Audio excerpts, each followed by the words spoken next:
Alors, c'est une bonne question. Alors aujourd'hui, on est plutôt alors sur la partie apprentissage, oui, jusqu'à 29 ans.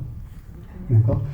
Avant, non, parce que le scolaire, ça reste plutôt des élèves qui sortent de 3e, qui sortent de CAP. Ils peuvent avoir une petite interruption d'études, mais ça reste quand même là pour le coup de la vraie formation initiale, c'est-à-dire plutôt destinée à finaliser un cursus de première formation. Et ceux qui sont les adultes, pour les adultes qui sont... Je vous entends pas bien. Pour les adultes, oui. Comment ça se passe si cette formation les intéresse? Alors pour les adultes, ils peuvent le faire en apprentissage. Alors il y a le titre dont on va parler sur un format court juste après, parce que l'avantage du titre, c'est que ça dure pas trop, c'est moins long qu'un bac pro. Et après, si on a un jeune de moins de 29 ans qui souhaite intégrer la filière en apprentissage, il faut qu'il trouve un employeur comme tous les autres. Et après, il va intégrer. Alors le gros avantage, c'est qu'il intègre des classes très matures, pour le coup. Les élèves qui sont apprentis chez nous, en général, ils savent pourquoi ils sont là. Donc même s'ils ont des fois 20-22 ans, ils savent pourquoi. Et donc quelqu'un qui en aurait 25-26 ne poserait pas de problème dans l'ambiance de la classe. C'est pas des classes qui changent. Sur le titre sur le titre. Non, sur le bac pro, en mixité. C'est possible, c'est un montage à faire, mais ça existe. Plus de 30 ans? Ah ouais?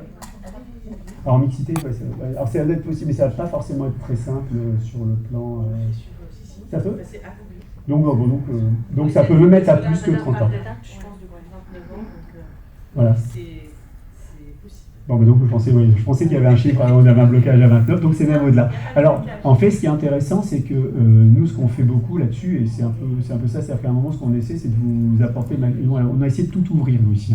On a des adultes, on a des jeunes, on a ouvert de l'apprentissage, pour justement essayer de pouvoir étudier chaque cas et de proposer une réponse à chacun. D'accord. Donc il ne faut surtout pas hésiter à venir nous consulter. Donc après, ça peut être, des fois on passe la balle au Greta, des fois on la garde, des fois c'est le contraire.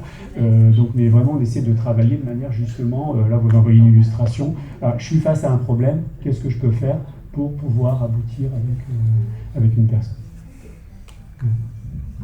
Justement, ça me permet de rebondir, Michel, et de te demander, est-ce que tu peux revenir là-dessus sur...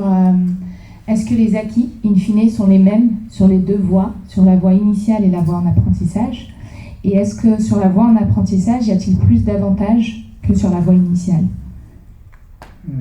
Alors, sur les acquis sont au moins équivalents pour les apprentis, parce qu'il y a une dynamique de travail, que je disais, qui peut être très élevée.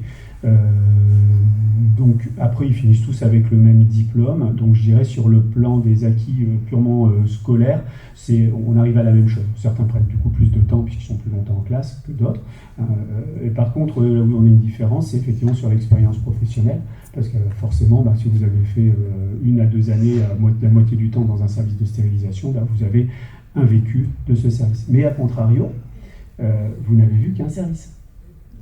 Et aujourd'hui, qui accueillent des apprentis, des structures privées qui peuvent parfois être très spécialisées. Je pense notamment à des cliniques qui ont fait énormément d'orthopédie. C'est sûr que le parcours d'un élève qui a fait 1 an d'orthopédie, alors c'est sûr qu'à la fin ils sont hyper calés en ortho, mais effectivement, si on passe au dentaire, ça va être autre chose.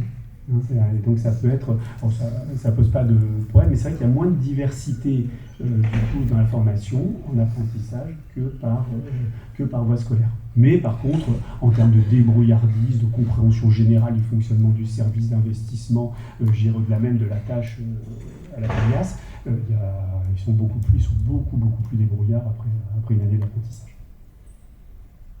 Merci beaucoup. Est-ce qu'on a d'autres questions dans l'Assemblée? Non? Alors moi j'en ai encore une du coup. Tu as parlé de poursuite d'études tout à l'heure. Est-ce que tu as des chiffres? Alors peut-être pas, mais globalement, est-ce que tu es capable de nous dire aujourd'hui sur les élèves qu'on a, combien d'élèves poursuivent leurs études après le bac et dans quelle filière? Alors chez nous, là je parle de, donc j'ai dit Colombes, c'est 25% en moyenne, donc un élève sur 4 qui poursuit des études. Dans les autres établissements, ça peut être un petit peu plus. La différence, c'est que nous, nos élèves poursuivent des études dans des voies en lien avec la filière. Donc, du coup, ça veut dire quoi? Ça veut dire préparateur en pharmacie, on l'a dit. donc le DUST. École d'infirmier, tout à l'heure il y a un élève qui sera là, donc qui est actuellement en deuxième année d'IFSI. Et également un autre diplôme qui ne concerne pas la stérilisation, qui est le BTS métier des services à l'environnement, qui lui est plutôt la poursuite naturelle des élèves qui s'orientent vers plutôt dans la voie de l'hygiène et de la propreté. Donc un élève qui n'est pas branché ST, qui veut faire de l'hygiène et de la propreté, sa poursuite d'études naturelles, c'est le BTS. Et le BTS, on l'a dans le lycée, donc il y a une certaine facilité pour certains élèves à y aller. Après, à nouveau, je répète, nous on les voit vraiment en place. Il y a ceux qui y rentrent et ceux qui en sortent avec le diplôme. Ceux qui en sortent tout court, ça existe aussi. C'est-à-dire qu'à un moment, donc le calibrage d'un élève dans une poursuite d'études, tous ne sont pas capables de le faire. De les poursuivre à cet âge.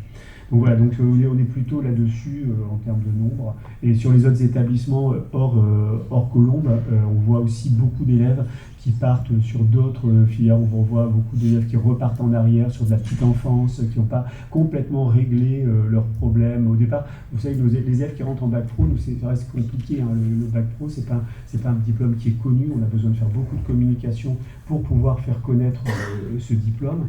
Et on accueille beaucoup d'élèves. Tout à l'heure, il y aura peut-être des témoignages, notamment d'Anastasia, d'ailleurs, qui va peut-être venir, va pouvoir nous répondre à la question. D'ailleurs, Anastasia, tu me rejoins ? Parce que j'avais prévu peut-être une petite question aussi. Il y a beaucoup d'élèves qui viennent chez nous parce qu'ils voulaient faire de la petite enfance, ils n'ont pas été pris, finalement ils se sont dit c'est un peu proche. Voilà, ils découvrent vraiment la stérilisation à cette occasion-là en arrivant en bac. On n'est pas encore au stade où en troisième on se dit je vais faire de la stérilisation. Voilà. Pour peu que quelqu'un vous en ait un jour parlé. Voilà. Petite question pour...